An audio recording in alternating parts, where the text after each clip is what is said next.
اینجا روستای شلمش، بغل آبشار شلمش.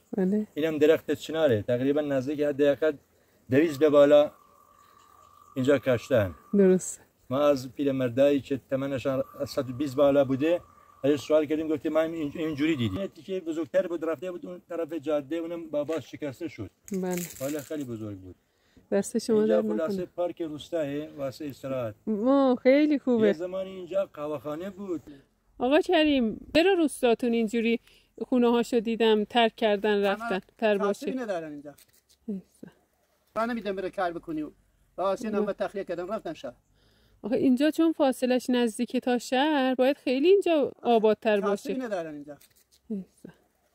کار نیست. اونایی که رفتن اینجا این موقع پس قبلا با مرز عراق میرفتن. بله. درآمد پیدا می‌کردن.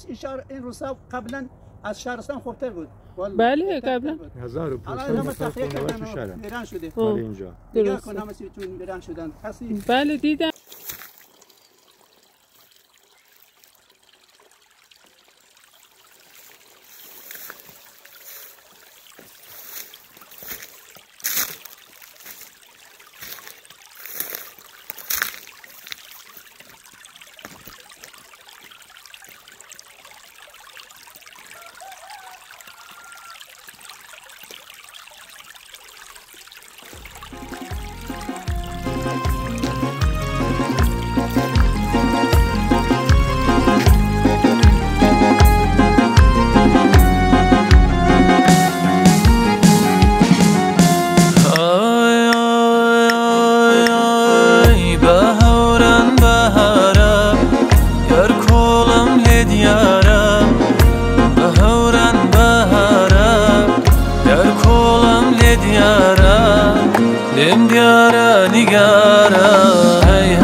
همراهان جان، ممنون از اینکه تا آخر ویدیو تماشا کردین.